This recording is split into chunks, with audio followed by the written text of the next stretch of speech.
Boa tarde, amigos. Hoje, 23/6/2020, 17 horas, 7 minutos. Estamos aqui hoje para bater um papo com José Alves Bonfim, pré-candidato a vereador em Taboão da Serra, uma das grandes lideranças de Taboão da Serra, uma das mais antigas lideranças do PT de Taboão da Serra, né? Uma pessoa que trabalha com o público todos esses anos, está na rua, está nas ruas do Parque Pinheiros, de Taboão da Serra, diariamente, visitando os comerciantes e fazendo o seu ganha-pão virar uma realidade, né, José? E, bom, eu sou suspeito para falar de você, porque para mim você é uma das grandes lideranças do Taboão da Serra que me fizeram continuar a ser petista. Então, sou petista desde jovem, sempre fui muito bem representado por toda essa velha guarda do PT do Taboão, e você é só mais uma delas, né? Eu tenho aí uma lista grande que eu tenho no meu coração aqui como admirador. Começou lá atrás com o Nivaldo, tem o Jair, tem a Márcia, tem o José Alves Bonfim, esse nosso amigo aqui, com esse El Bigodão. E a gente vai bater um papo aqui hoje, Zé, bastante sobre a sua vida, sobre a sua militância dentro do PT, sobre como você pensa o mundo e quais são seus sonhos para Taboão da Serra, né? Somos pré-candidatos a vereador em Taboão da Serra, você nessa batalha grande aí, já teve uma pré-candidatura no passado, que virou candidatura, já sabe o que é ser candidato, né? Eu aqui estou tentando aprender o que é ser e um pré-candidato, candidato nunca fui, mas você tem muita experiência para me passar e hoje eu quero beber dessa fonte. Então, um minutinho só, eu vou dar uma palavrinha aqui sobre a Covid-19, que enquanto isso nossos amigos vão entrando e vão compartilhando a live aí para mais gente, né? E, José, eu sempre peço para os nossos amigos fazer doação para a benfeitoria Biblioteca de Gianni Fermino, né? Que fica ali no Campo Limpo. E ela ajuda as famílias aqui de Taboão, ajuda as famílias de São Paulo, ajuda as famílias até do Rio de Janeiro e de Minas Gerais. Eles já me ajudaram a ajudar, então eu tenho que propagar eles. Quem puder fazer uma ajuda financeira, né? Para a Rede Nacional de Bibliotecas Comunitárias, José, pode entrar na conta da Caixa, fazer o depósito, é Caixa tipo 003 por ser jurídica, conta corrente 14453-5, agência 0049, CNPJ 14.810.743, ao contrário 31, ACESA, Associação Cultural, Esportiva, Social e Amigos. Essa é a Rede Nacional, José, de Bibliotecas Comunitárias. São mais de 100 bibliotecas em todo o Brasil fazendo esse tipo de trabalho, né, de doação de cesta básica e de auxílio à população carente. A benfeitoria é uma empresa que ela junta empresas que fazem doação, então para cada real que você faz a doação, eles entram com mais 2. Então, se ela atingir 30 mil, na realidade ela tem 90 mil reais para fazer ajuda a famílias carentes, inclusive ela está agora direcionando a mulheres chefes de família. A campanha é Mulheres Chefes de Família, se cadastra lá e eles vão conseguir fazer uma ajuda. Benfeitoria Biblioteca de Gianni Fermino, está no meu site o link, clicou lá, vai direto para o link, vai fazer a doação lá de 1, 2, 10, 5, 20 mil reais, quanto você puder fazer a doação. Está na fanpage Covid-19, logo embaixo, doação. Aí você clica lá e faz a doação. Amigos, eu vou pedir também para vocês compartilhar esse vídeo, que assim mais gente consegue assistir esse nosso bate-papo Taboão, né, José? Já está tradicional aqui. Por aqui passaram algumas das lideranças do PT de Taboão, e o que me deixa muito feliz, porque eu aprendo cada dia um pouquinho com todos vocês. Hoje em dia, José Alves Bonfim. Vamos lá, Secretaria de Saúde de Taboão da Serra, Secretaria de Saúde de Taboão da Serra, informa que, graças a Deus, não faleceu ninguém nas últimas 24 horas em Taboão da Serra. Isso eu fico feliz de dar informação, porque, infelizmente, a cada dia, José, era 2, 3 pessoas, 4, até 5 pessoas por dia morrendo em Taboão da Serra. Atingiu o número de 131 óbitos por Covid, né? E, graças a Deus, nos últimos 2 dias, aí já está inteirando o terceiro dia, que não morre ninguém em Taboão da Serra. Porém, o número de acompanhamento aumentou, são 252 pessoas sendo acompanhadas, né? Aliás, 343 pessoas sendo acompanhadas com Covid, por suspeita, né? E 252 casos em andamento, com 16 pessoas internadas. Era 19 ontem, hoje 16, a gente fica feliz, né? Que a possibilidade de mais amigos da gente estar em casa. Mas, de qualquer forma, já atingiu 131 famílias só aqui em Taboão da Serra. Isso é um número muito alto, né? E que nos deixa muito triste. O Trump falou, José, aí eu vou te passar a palavra. O Trump falou, para falar sobre Covid, né? O Trump acabou de passar aqui que ele tem lá 63 milhões de doses de não é hidroclorotiazida, não, é hidrocloroquina e cloroquina para doar para o mundo. Eles não sabem o que faz. Está sobrando cloroquina lá nos Estados Unidos, porque está proibido passar para os pacientes como eles estavam fazendo lá. E aí, José, me fala um pouquinho de você. Fala aí agora o que você está vendo dessa situação de Covid em Taboão da Serra. Como você está convivendo com o Covid? Você que trabalha na rua, né, visitando os nossos amigos, fala um pouquinho aí como está para você, como você está vendo o enfrentamento pela Prefeitura de Taboão da Serra a essa epidemia que a gente está vivendo, né, esse momento de luta contra o Covid. Eu não passei os números do resto do estado, depois eu passo. Fala para mim aí como você está vendo essa situação no momento em Taboão da Serra. Então, a gente tem uma grande preocupação, né? Porque boa tarde a todos e boa tarde aqui o Machado, né? Que faz essa live, que já está virando tradição. Todos os dias aí se manifestando, dando as informações, que é muito importante para a nossa sociedade. Eu acho que a comunicação é uma das coisas que informa as pessoas, né? Muitas vezes eu tenho andado por aqui, né, indo de comércio, talvez a pessoa me liga e eu vou. Aí eu vou com a máscara, fico distante, aí tem algumas pessoas que falam, não tem nada a ver, Zé, nós podemos dar a mão. Eu falei, não. Tinha umas pessoas, né, que tá insistindo que isso não tem nada, mas são poucos. Eu achei que a conscientização popular, a conscientização através dos meios de comunicação, até que, enfim, pegou um pouco, né? Um dia eu estava passando na frente do posto de saúde lá, e aí as enfermeiras, como me conhecem, me chamou. Ô Zé, vem aqui, nós temos álcool para te dar. E eu tirei o álcool que estava dentro do bolso. Ela falou, nossa, você já anda preparado, né? Eu falei, eu ando, eu tenho consciência do que é, né, o tipo da doença, e eu sei, eu já tive no posto de saúde. Quanto mais você tem a prevenção, ela te ajuda você a viver mais. E por isso que eu escrevi até uma frase que a gente tem que ser mais, ter menos e viver mais. Esse é o nosso interesse, é ter muita informação para que a gente viva bem, né? E isso é uma das coisas que tem que acontecer. E sempre foi minha preocupação com Taboão, Parque Pinheiro, né? Quando eu vim aqui mudar para essa rua, havia esgoto a céu aberto, e eu fiquei preocupado, né, porque o mau cheiro era muito grande. Eu falava, isso pode transmitir doenças. Aí comecei a fazer reuniões, fiz uma reunião aqui na minha casa, com esse que é prefeito aí, e ele era vice, né, na época do Armando, mais os 13 vereadores. Foi a primeira reunião que aconteceu no Taboão para que a gente reivindicasse alguma coisa para o Parque Pinheiro.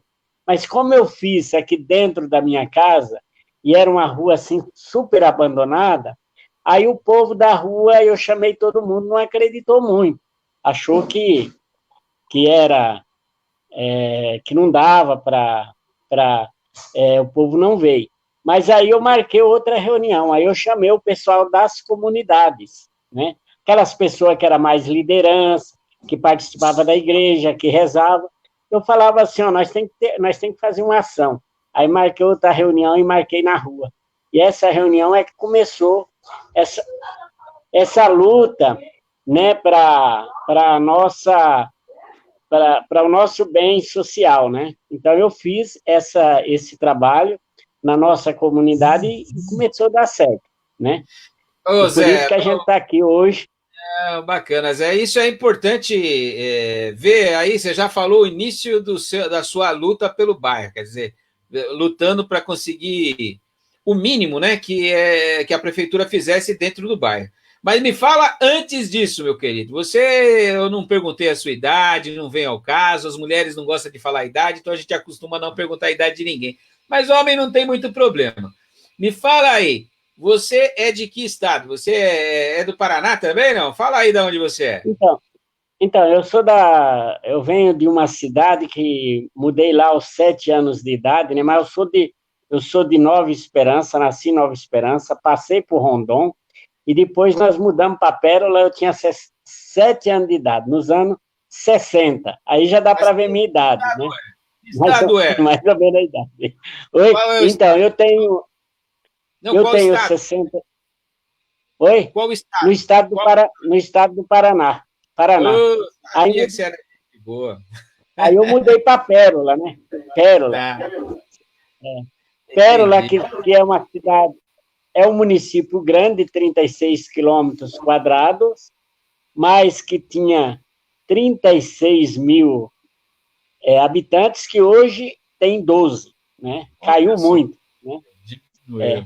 Agora Mas me meu fala pai uma abriu. coisa, lá na sua cidade você já mexia com a política, Zé? Você veio jovem de lá, né? Aí eu comecei a estudar, né? E comecei a ver que a política é muito importante, né? Mas o que me fez mais, assim, a acrescentar foi, assim, ter estudado um pouco de filosofia e aí abriu o caminho. E eu cheguei em Pérola, fazia muito grupos de pessoas, trabalhei numa loja, né? E aí foi aonde que a gente começou ali um trabalho. Fiquei um ano lá, né? Nos anos Que idade você 79, no final de 79, né? Eu tinha mais você ou era menos. jovem no final de 79. Fala aí quantos anos você tinha, homem? Vamos fazer as contas. Então, eu tenho 64, mas lá eu Na época, tinha 25 anos. Lá eu tinha então, 25 anos. com 25 Nossa, anos você né? já estava filosofando, Zé. Então eu posso entender Já que você estava, né? já era um cara de esquerda aos 20 e poucos anos, poxa. Você já Sim, estava meio revoltadinho. Mas você não andou passando por igreja, não, né? Na época você já era católico, não? já era católico. Família católica. Eu fui, E é que eu, em é que eu, 79 você estava no movimento das eclesiais de base, né? então, a Pérola e a Autônia, no Paraná, foi lá que começou as comunidades eclesiais de base. Até eram os padres franceses, né? Sim. E saía a nível nacional dizendo que eram os comunistas do Brasil, mas eram os padres franceses que iam lá, né? Só que os padres franceses lá, eles faziam um trabalho muito legal com o pessoal do sítio, da cidade, sabe? Eles organizavam, o povo se ajuntava, fazia festa junto, e eles celebravam a missa no campo, lá no sítio, né? Era muito importante. Até o meu pai tinha um sítio de 5 alqueires e meio, e estava tudo cheio de mato, né? Aí ele chegava e falava assim para meu pai: ajunta os moradores tudo dessa rua e vai no sítio do senhor e carpe tudo num dia só. Aí começou a fazer mutirão. E nesse mutirão é que eles faziam um almoço legal, um jantar bem bacana, né? Matava boi, matava porco, frangos, fazia aquela comida bem legal e celebrava a missa como se fosse um banquete. Aquelas coisas sagradas era a alimentação. Eu achei interessante isso aí. Mas quando os padres franceses ficavam bem perto do meu pai, conversando, e conversando com as pessoas, eu ficava muito perto, prestando atenção no que eles estavam falando. Eles estavam falando que tinha jeito de mudar as coisas, né? Tinha jeito de melhorar, né? De se organizar. E aí fundaram os sindicatos também na cidade. Fundaram cooperativas. Tinha cooperativa de leite, tinha cooperativa. Se o comerciante, se o pequeno agricultor quisesse vender para grandes pessoas, eles vendiam. Se eles quisessem vender para a cooperativa, eles tinham duas alternativas, né? E lá que eu aprendi a ver as coisas com mais detalhe, né? Até hoje eu estava falando para uma pessoa, de primeiro eu plantava um caroço de feijão, e depois do caroço de feijão eu ficava olhando quantas vagens dava, né? E quantos caroços aumentava. Essa é a né? diferença, né, Zé, da igreja do passado É a diferença. Hoje a igreja, os padres, aí a gente vive trombando com padres que são de direita, que não pregam a igreja para o povo, né? E pregam, infelizmente, a igreja praticamente para a elite. Você vê eles dando espaço para políticos tradicionais da cidade em seus púlpitos, carregar Nossa Senhora lá em Aparecida, quer dizer, tá diferente, né? Infelizmente, o que se fazia na base hoje se faz na cúpula, né? Você vê o prefeito daqui para Aparecida do Norte para rezar uma missa com o padre de preferência dele. Infelizmente, isso é política na religião, só que da forma errada, né? Não é da forma que Jesus pregou aqui para a gente. Mas eu estava te perguntando, aí eu não via, na realidade, não sei se você chegou a responder, porque a minha internet aqui deu uma falhadinha. Você veio para São Paulo em que ano? Então, eu cheguei em São Paulo, até aquele dia da outra live lá, eu errei nas datas. Depois meu irmão me corrigiu, né? Ele me ligou, falou que eu fiz uma colocação muito boa, mas só que eu errei na data. Eu mas cheguei. Isso é normal. A gente vai ficando velho e vai errando data mesmo, não tem jeito. Eu estou com 50 e já erro um monte de e como eu vim de comunidades eclesiais de base, li a Bíblia, né? Até eu tinha uma reflexão muito grande, que é aquela que fala assim, onde 2 ou 3 estiver reunido, ali eu estarei, né? E quando eu cheguei em São Paulo, nos anos 5 de dezembro de 80, aí deu certo que tinha 2 irmãos que já moravam aqui, sabe, há 5 anos. Aí eu falei, nós somos 3, olha como é que deu certo. Aí eu falei para eles, nós vamos morar de aluguel 1 ano, mas 1 ano só, Zé, é 1 ano só, e nós vamos comprar um meio terreno para nós fazer a casa. Mas só que nós temos que se unir. Se for um, 2 ou 3, nós vamos estar unidos. E é através da Bíblia que eu inspirava, falar assim, Deus vai ajudar através disso aí. Quando completou 1 ano, nós tínhamos comprado um meio terreno aqui na Rua Virgínia Pousato Pereira, no Parque Pinheiro, lá em cima, onde que mora a Elzinha lá. Nós tínhamos comprado um meio... Então, eu comprei um meio terreno com meus irmãos, os 2 irmãos. Quando chegou no final de 81, 5 de dezembro de 82, é essa data que eu errei. Aí, o que aconteceu? Nós mudamos. 1 ano certinho, 1 ano e 1 mês. Eu nunca paguei aluguel. Aí eu já mudei nessa primeira moradia, né? E aí, aonde que nós fomos novamente, fiquei mais 4 anos e meio trabalhando numa empresa lá no Brook, né? Que é a Lacta, né? Nós estamos fazendo propaganda da Lacta. Olha. Então, aí o que aconteceu? Quando chegou 4 anos e meio, aí eu mudei para Procópio Ferreira, nós compramos essa casa aqui. E aí eu fui comprando a parte deles. E aí nós ficamos com essa casa na Procópio Ferreira, mas só que aqui tinha um problema do esgoto, né? Que eu falei que era a céu aberto. Aí começou, né? A sua luta aqui em Taboão da Serra, 1982, 83, então. Bacana. Isso mesmo. E, não, foi assim, no final de 81, começando 82. Foi assim. Mas, e aí eu fui ali aí é onde... Não, eu ia te perguntar, Zé Alves, aí eu comecei... você tentou ser padre. Você tem uma carinha de quem já andou passando pelo... Então, lá em 80, eu entrei no seminário em 75, só que a gente... Você tem jeito de seminarista? Então, aí passei quase 5 anos, no final de 79 a gente saiu, né? Eu saí. Mas eu já tinha... porque a gente fez aquele supletivo, colegial, estudava no seminário, eu até dava aula para alguns alunos porque eu tinha tempo de estudar, né? Eu estudava muito. Mas também no seminário eu trabalhava, nós tínhamos chácara, eu cuidava do gado, né? Porque eu já vinha do sítio lá, eu cuidava do gado do seminário. Então eu fazia tudo isso, mas a gente lia, estudava latim, estudamos grego, e nós tivemos bons professores no seminário, porque vinha da Alemanha, vinha da Itália, sabe? Tudo professor formado naquelas universidades fortes lá da França, teve padre da França José Alves, que dava pra gente. José Foi. Alves, aí Pois é. é que a minha tese se confirma. As pessoas que se viram petistas são os fortes.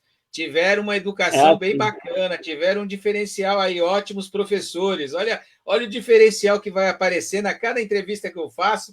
Quando eu escuto o pessoal falar, vou ver os professores, é de alto nível. Não, o que você está me contando Assim. aqui hoje é uma novidade para muito petista aqui de Taboão da Serra, que não sabia essa parte da sua história. 5 anos de seminário. É, Mas conta por que você verdade. saiu do seminário, meu querido? Você achou o amor da sua vida lá e Então, saiu? Conta para nós o que não, houve. é que o seminário é assim, quando a gente arruma uma noiva, a gente namora e vê, né? E a gente vai saber se a gente vai casar com ela ou não. Foi a escolha que eu fiz, né? Depois eu fiquei assim muito no meio da juventude, no meio do pessoal, e fui e me apaixonei por alguém, e saí. Mas não casei com a mesma, né? Aí depois, com o tempo aí eu fui ficando nas igrejas, nas comunidades. Você vê que Pérola, lá na minha cidade, quando eu cheguei, tinha um grupo de jovens de 40 jovens. Quando eu saí, tinha 700. Eles ficaram chocados porque eu saí de Pérola, dentro de um ano. Mas os padres me auxiliavam e eles falavam assim, vai fazendo tudo que você aprendeu no seminário com os jovens. Aí eu fazia o trabalho, eu escrevia matéria, eu escrevia texto, e aí eles terminavam o texto, né, sobre a Bíblia, alguns detalhes. Então, eles fizeram isso, né? E aí me ajudou muito.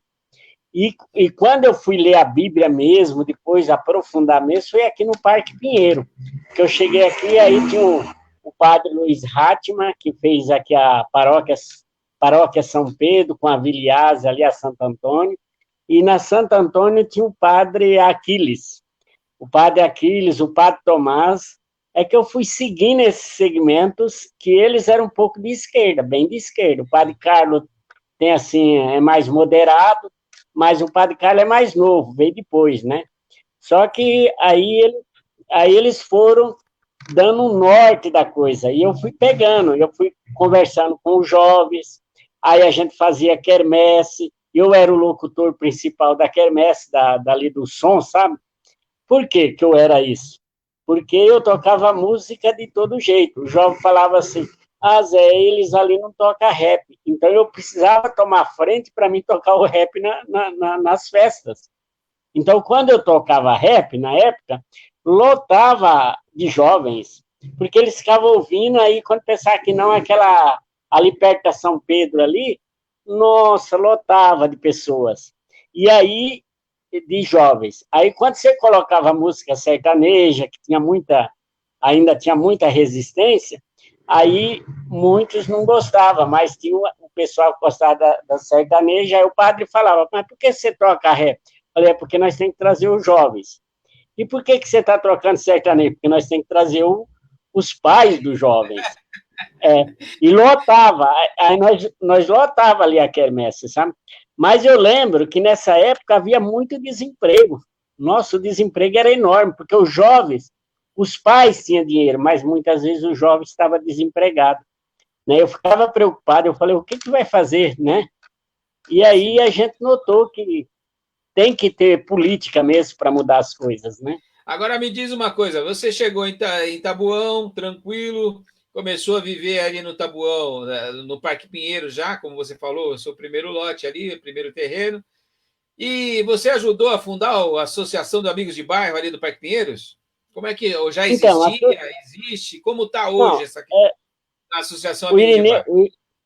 o Irineu, o Flávio, tem o Joaquim, o Joaquim ainda não participava, mas o Flávio e o Irineu participavam de uma associação, e o Irineu e a Regina é que me chamou para o PT, né? Eu estava na igreja, eles me chamaram, aí eu ia nas reuniões.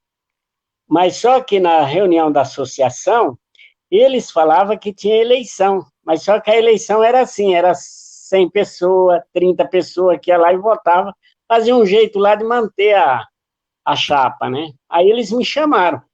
Aí, quando eu cheguei lá, eu vi, eu falei, mas aqui não tem a participação popular, a participação do povão mesmo, né?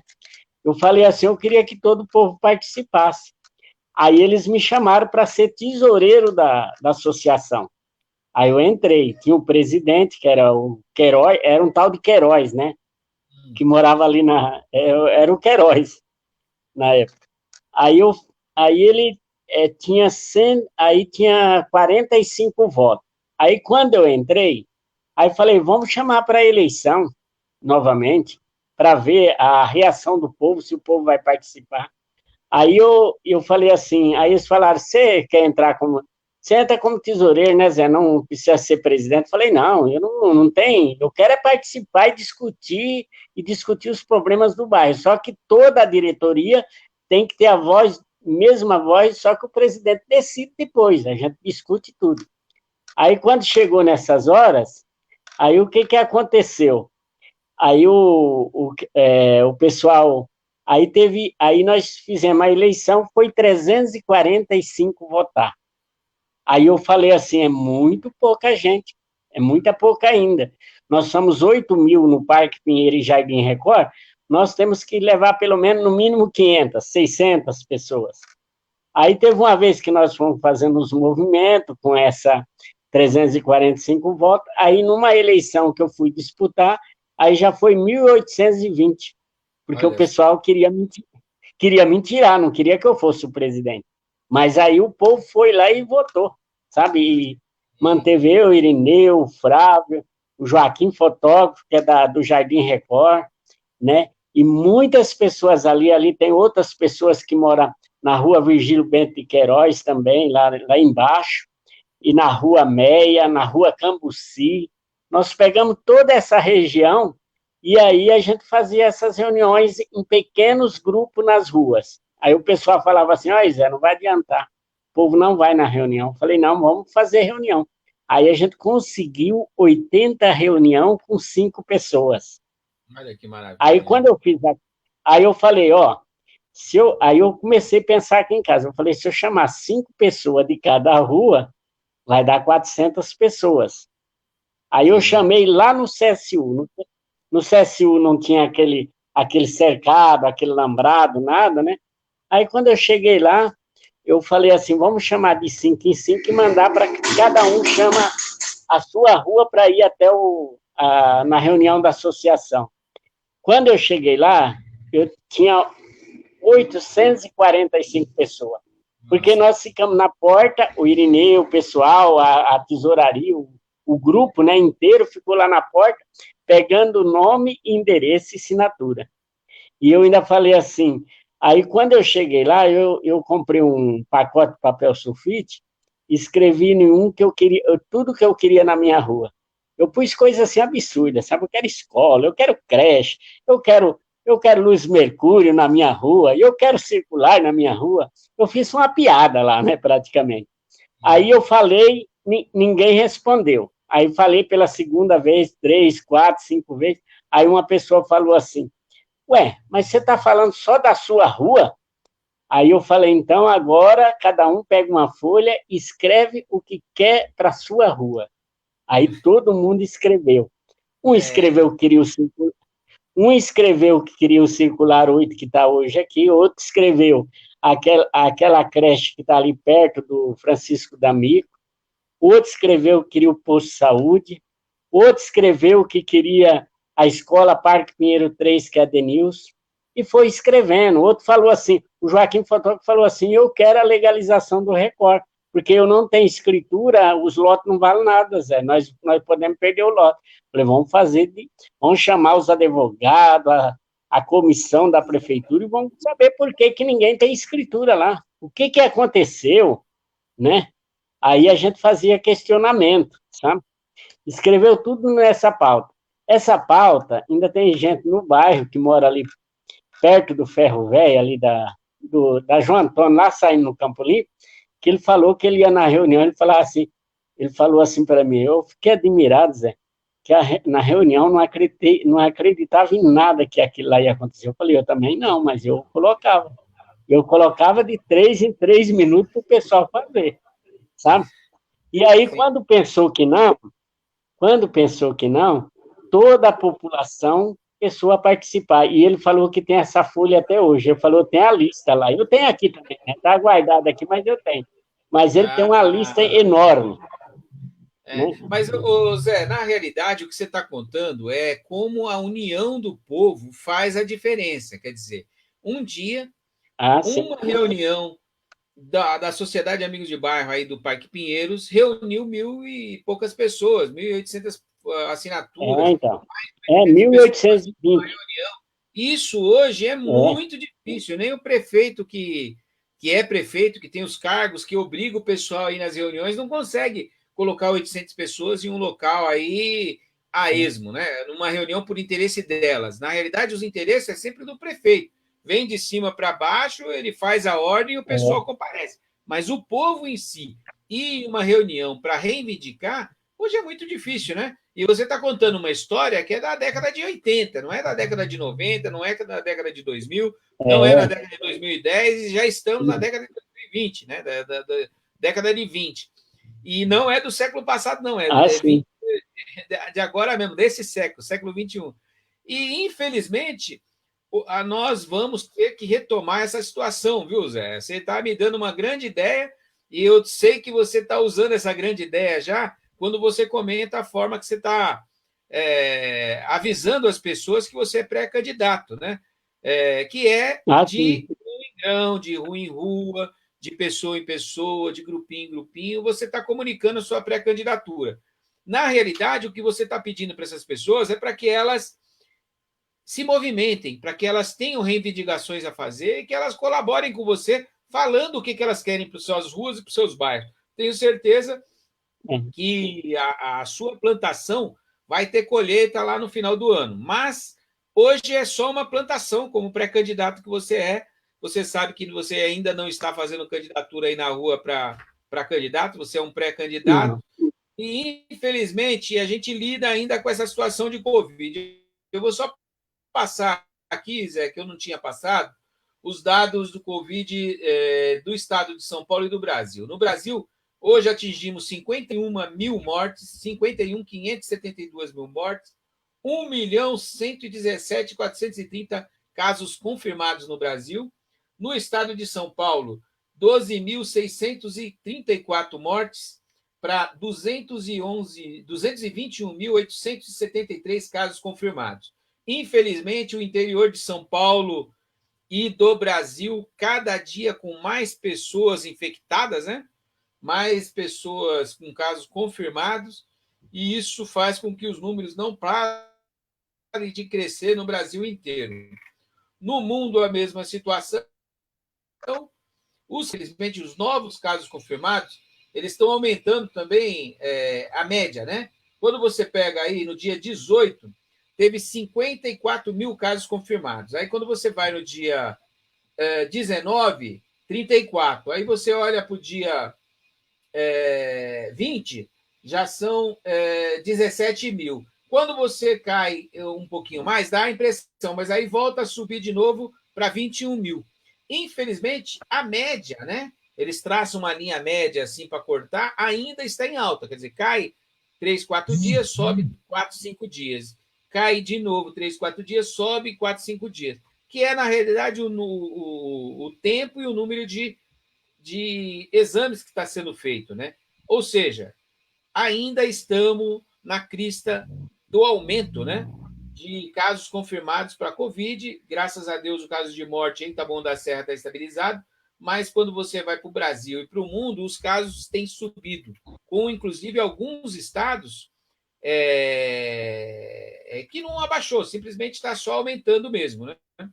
Mas nisso, na realidade, eu estava finalizando esse caso aqui do Covid, porque a gente não falou, para voltar aqui, escutar de vocês, a gente já está com 34 minutos, e escutar de você o que você acha do renda mínima e do auxílio emergencial. Você vinha me falando aí que você tinha umas ideias Então, e achava que tinha que botar em prática a questão da renda emergencial e mesclando aí com o que o Suplicy sempre pregou, né? A renda mínima, né? E agora o Bolsonaro acabou de falar que ele ia acabar com a renda emergencial e a briga está no Congresso para ver se o Congresso vai aprovar uma lei de renda emergencial menor, como o Bolsonaro parece querer, né? Ele está falando que vai dar nada para poder dar qualquer coisa e a gente tem que ficar feliz com o que ele dá, e na realidade, qualquer número que ele coloque, quem aprova depois é o Congresso. Então a gente depende da maioria do Congresso para poder aprovar qualquer modificação na renda emergencial. Mas aí me fala um pouquinho o que você acha a respeito da renda emergencial e também do renda mínima, né? Que, pelo que eu vi aí, é um sonho também seu, né, Zé? Fala um pouquinho para mim aí sobre essa sua ideia, né? Seu sonho, vamos colocar assim. Quando o Suplicy colocou aqui em Taboão, que ele veio no Taboão, fui em Osasco, ouvi o Suplicy, quando ele colocou a renda mínima, até eu comparei com, como eu disse lá no início, com um caroço de feijão. Quando a gente planta um caroço de feijão, quando ele cresce, ele vai dando as bases, você conta as bases e quantos caroços ele tem. Assim é o renda mínima. O renda mínima, se o governo der 900 para uma pessoa que está passando fome, que não tem nada, ou que ganha até 3 salários mínimos, que são 80 milhões de brasileiros, essa renda mínima, ela vai aumentar a nossa economia. Enquanto o governo está preocupado com a economia, é uma preocupação se ele fazer esse repasse a 80 milhões de brasileiros e ser a renda mínima permanente. Por quê? A renda mínima permanente, vamos supor, Machado, que você seria o empresário e eu seria aquele que vai necessitar da renda mínima. Vamos supor, eu tenho a renda mínima de 900 do salário mínimo do governo. Aí você fala, Zé, a minha empresa aqui, eu trabalho com imóveis, eu preciso de um cara que, igual você, que vende muito. Aí eu preciso de um cara que fala bem, conversa com as pessoas, vai convencer a vender um apartamento. Aí você fala assim, mas eu vou te pagar só R$700. Eu falo, não, eu já ganho do governo 900. Aí você fala, então eu te pago 2. Aí sim, aí já cresceu a economia.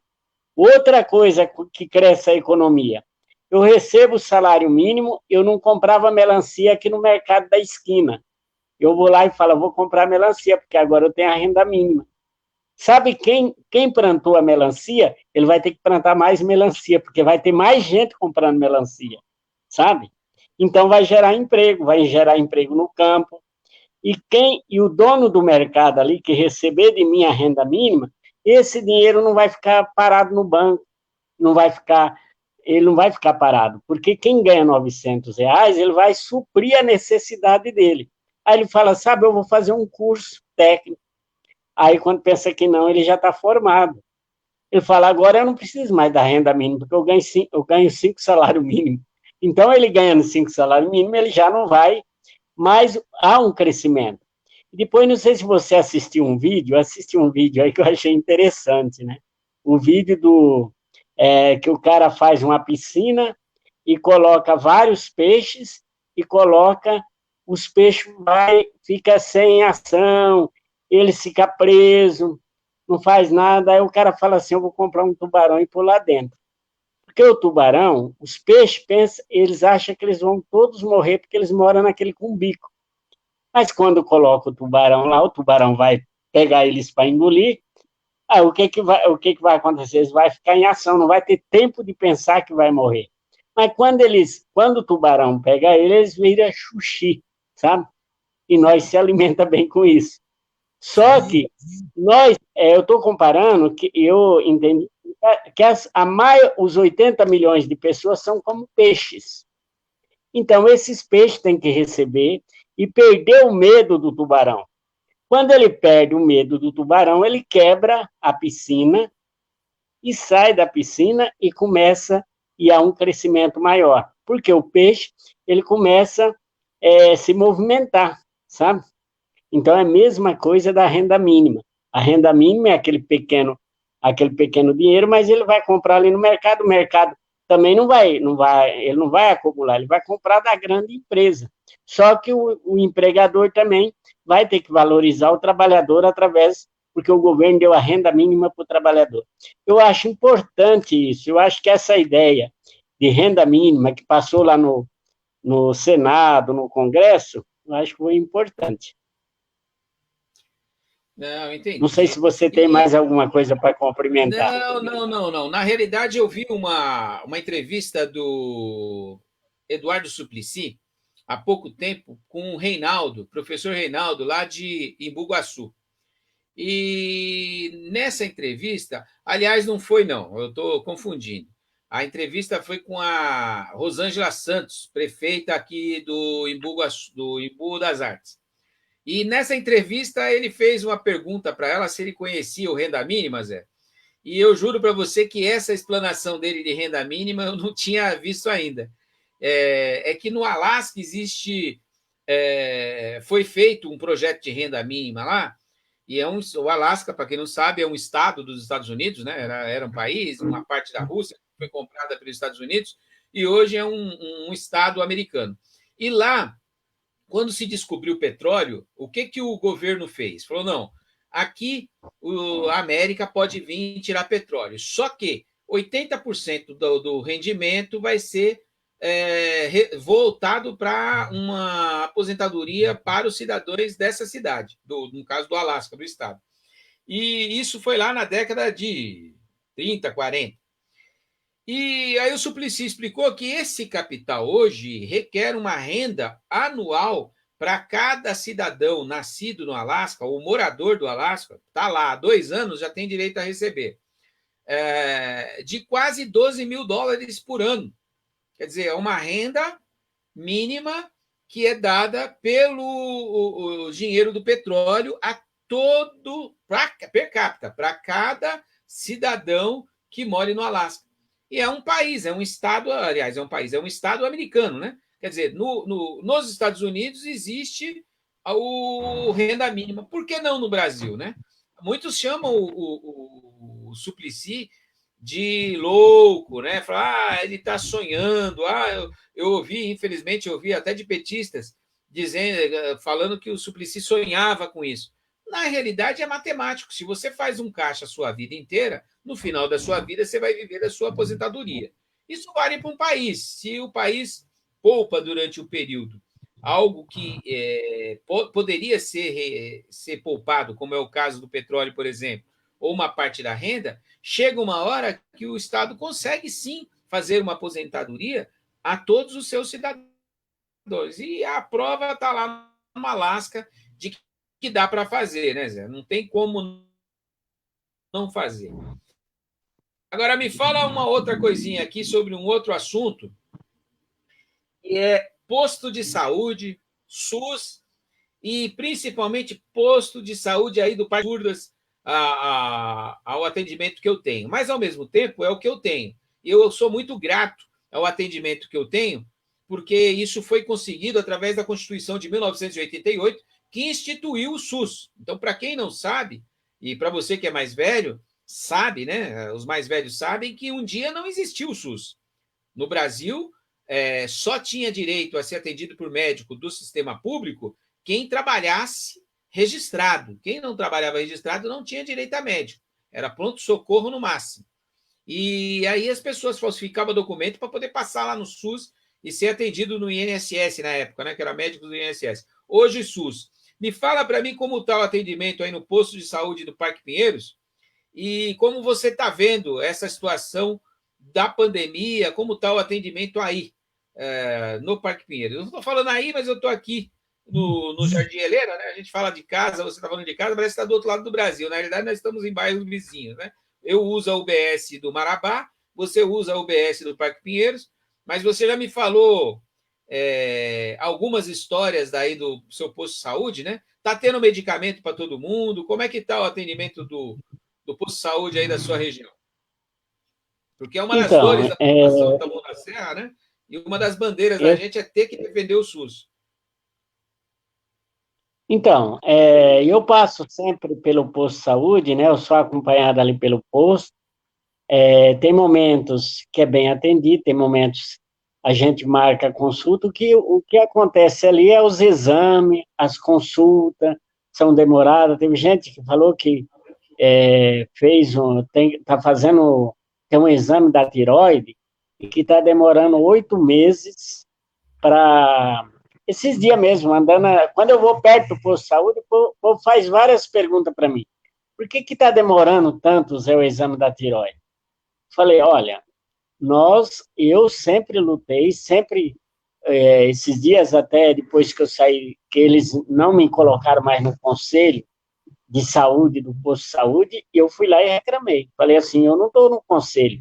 E hoje eu cheguei aqui, né, e vejo essa enorme fila, e sendo que tem um monte de cadeira para o povo sentar. Mas eu queria participar dessa briga do posto de saúde para mim falar para vocês o que está acontecendo, né? Por exemplo, o cara que está com 8 meses sem marcar o exame da tireoide, eu quero saber por quê, né? Tem momento que eu chego no posto de saúde aqui, eu falei para eles, eu levo a receita, ó, tem tal remédio, tal, os outros não tem. Aí eu vou lá no arrastão, lá tem todos os remédios. É diferente. Por que essa diferença de São Paulo com Taboão, né? E nós estamos aqui na divisa, bem próxima. Aí, agora, esses dias eu levei a receita lá, até que tinha os remédios lá. Não sei se é porque eu ando sempre falando, né? Mas eu converso com os moradores e falo assim, tudo que não tiver no posto, você tem que conversar com a responsável do posto de saúde, a diretora, falar que quer conversar com a diretora, ou conversar com a enfermeira responsáveis. Eu sempre falo isso. Falo, a gente tem que ir atrás dos direitos.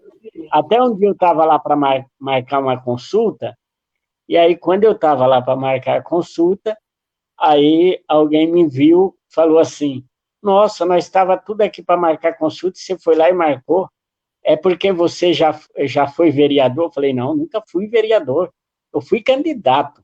Mas aqui é assim, quando você chega, se você não consegue uma coisa, você tem que ir atrás do diretor, atrás da enfermeira, ou perguntar quem é o responsável por isso. Ir lá e pedir, porque se nós somos 1.000, e se 1.000 vai pedir, eles não vão deixar faltar, porque sabe que os 1.000 vão cobrar. Então, eu sou uma liderança para tentar cobrar esse direito. Igual o dia que eu fui lá na reunião do conselho, eu falei para eles, eu falei assim, eu não estou na reunião do conselho porque foi indo, vocês não me avisaram mais.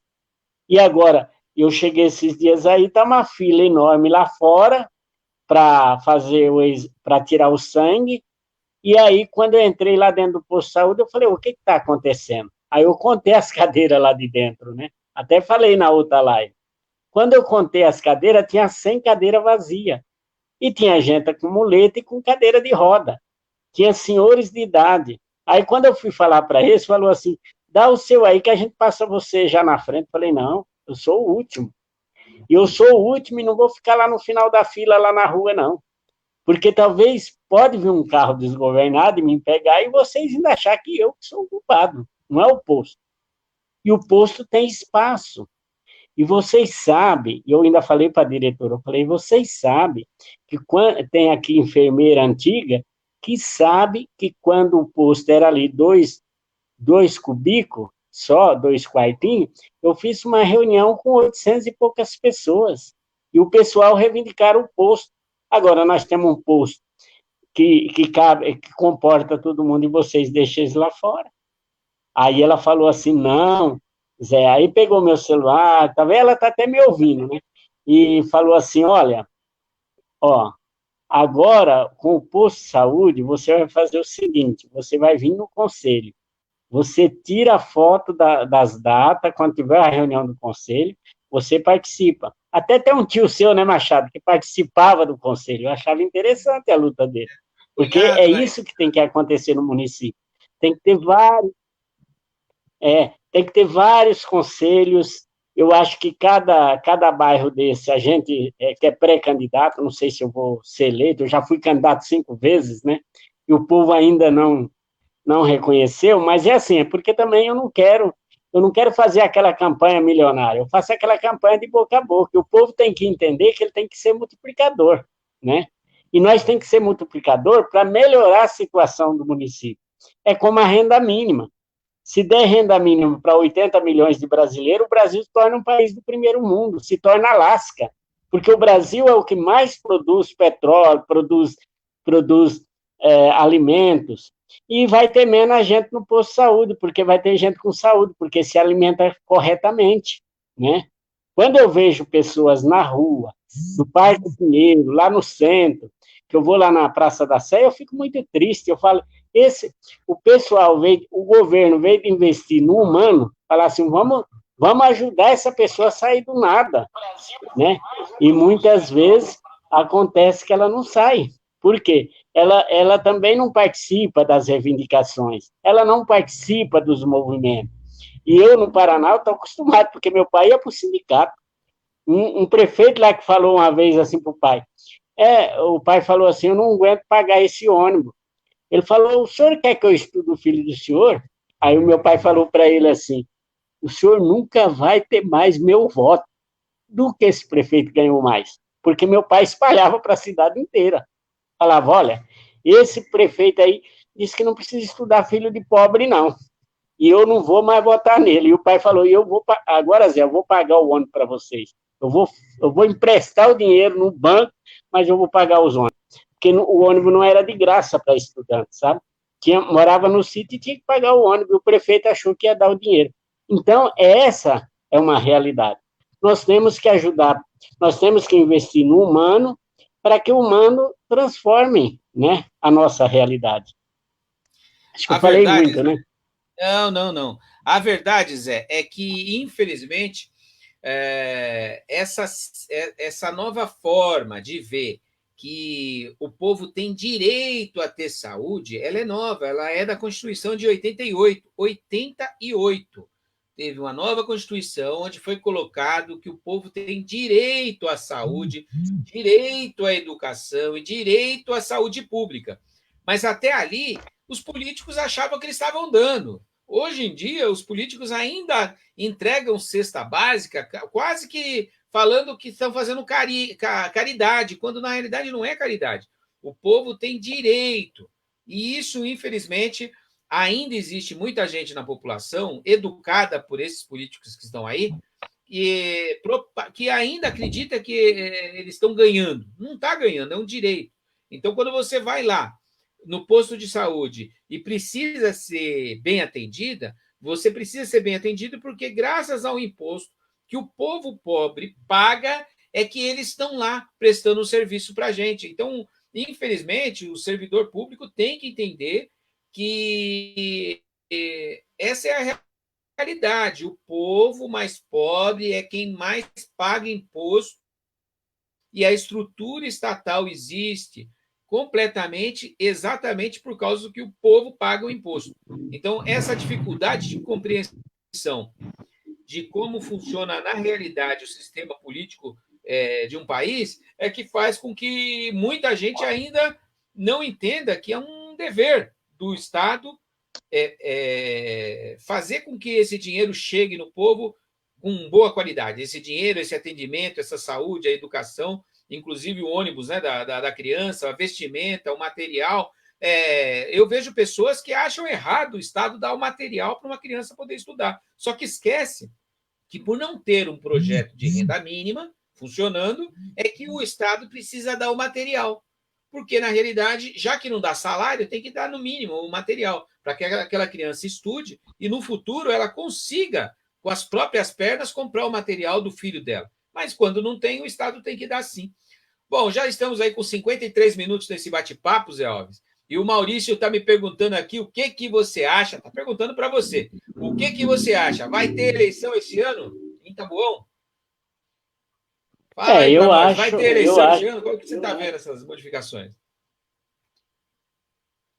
Então, eu acho que tem que ter eleição. Porque eu tenho certeza que deve ter eleição e pode ter eleição, né?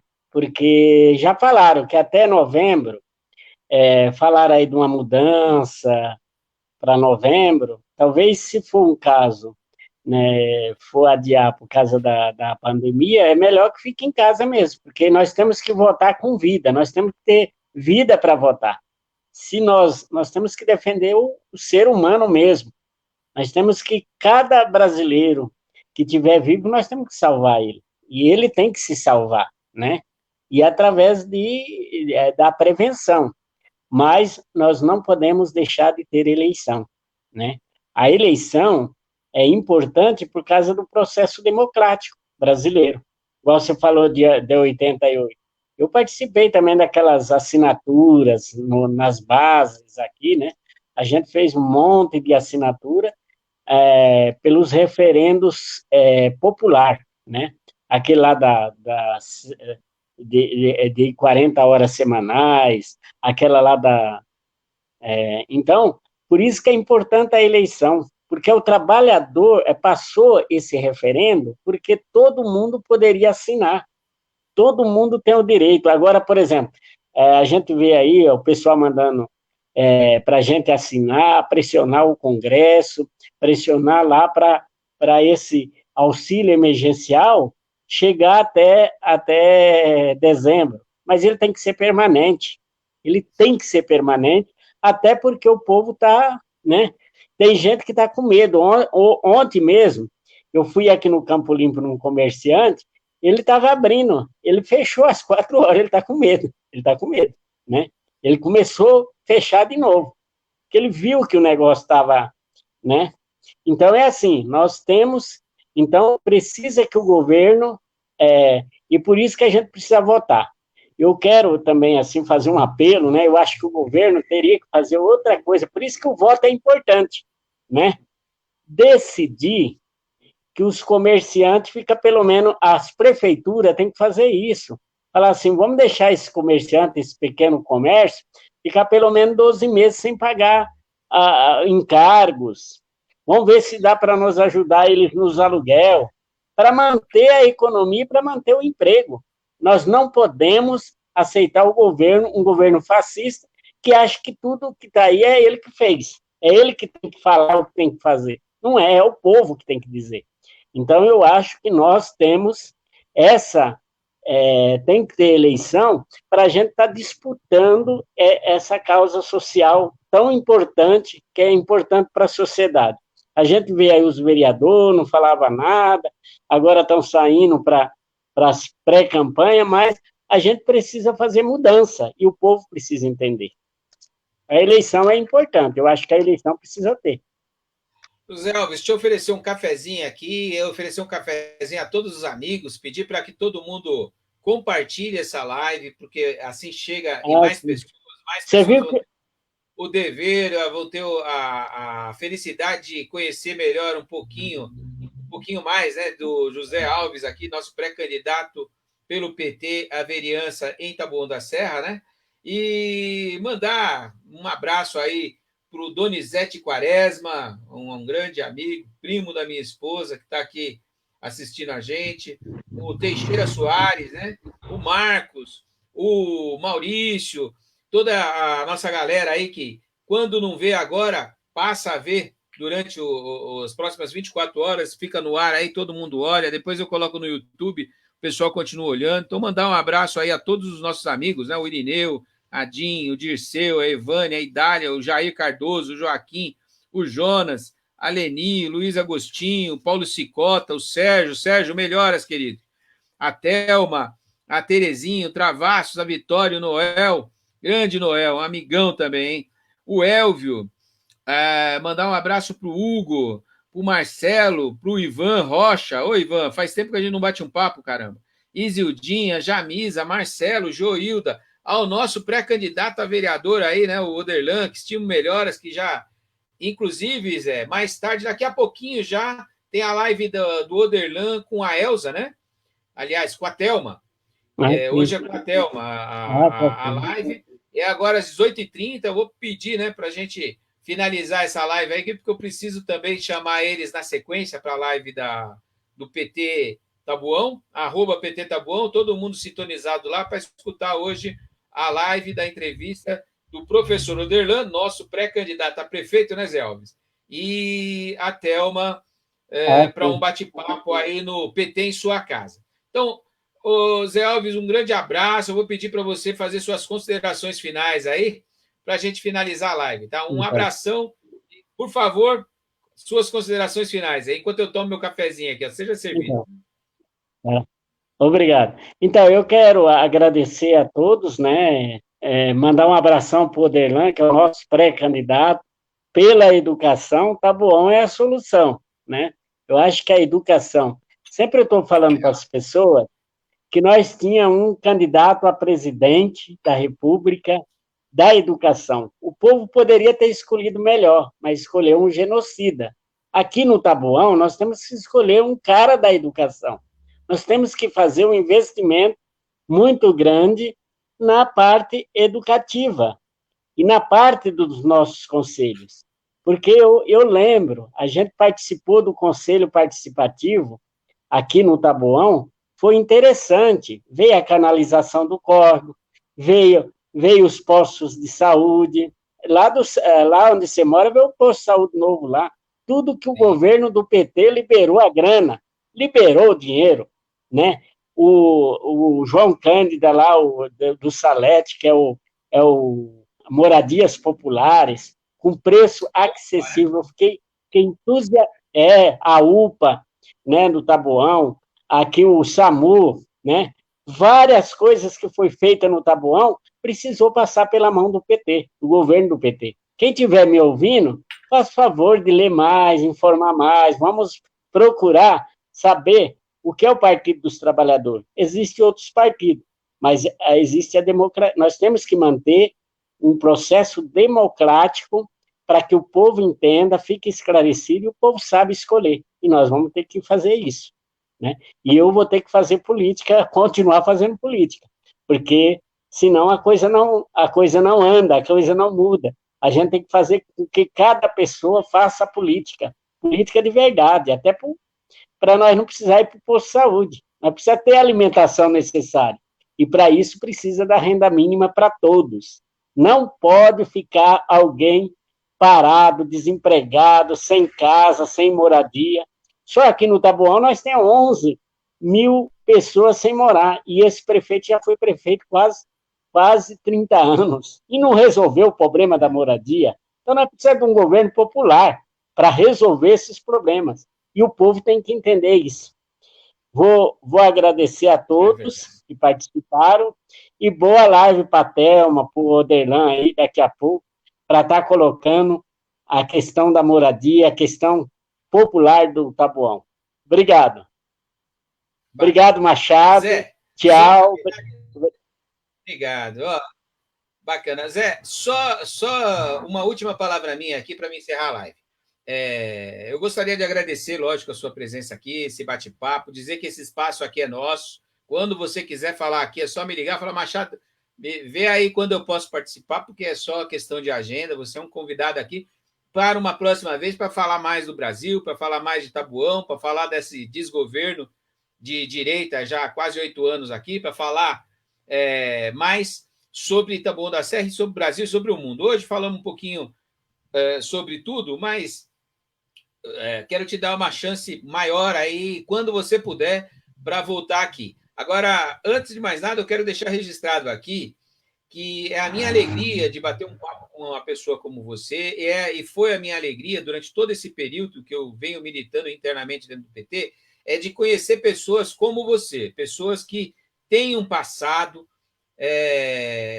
bonito dentro da militância de esquerda do Brasil. Então, você fala de peito aberto o que você pensa, você mostra suas bandeiras aqui de peito aberto, você mostra o que você fez durante toda a sua vida. Então, quando você se coloca como pré-candidato, é uma das pessoas mais respeitadas dentro do PT, exatamente pela sua postura dentro do partido. E aí eu fico muito grato quando bato papo com cada figura do PT que já passou por aqui, com a Márcia, com o Maurício, que eu falo sempre, com todos que eu já falei aqui. E a cada vez que eu converso com cada uma dessas figuras, como você do PT, eu me alegro em estar dentro desse partido. Eu vejo que vocês são os resistentes, vocês são as pessoas que realmente faz o PT em Taboão, e pessoas como vocês estão espalhadas pelo Brasil inteiro. Esta é a verdadeira força do PT. Então, quem não entende o que é o PT, não entende o que é o debate dentro do partido, quando conversar ou escutar as nossas lives, nesses bate-papos, vai perceber que aqui a gente prega o amor, a gente prega a convivência, a gente prega o respeito à inteligência, o respeito à diversidade de todas as formas. Né? Então, eu fico muito feliz de bater esse papo com você e poder mostrar para mais gente o que é o PT de real. O PT, na realidade, é feito por pessoas assim como você. Então, obrigado pela sua luta, obrigado pela sua forma de militar e de fazer com que o PT seja isso aí que é. Quando a gente fala, as pessoas não estão lá para ver. Agora, com a live, consegue assistir e conhecer você um pouquinho melhor. Um grande abraço. Fica aí que eu vou dar uma palavra com você na sequência aqui, tá? Um abraço. Tá, obrigado. Um abraço para vocês. E muito obrigado mesmo. Essa foi a oportunidade da gente estar falando. Eu acho que a tecnologia avançou para isso acontecer. Bacana. Estou desligando aqui. Espera aí.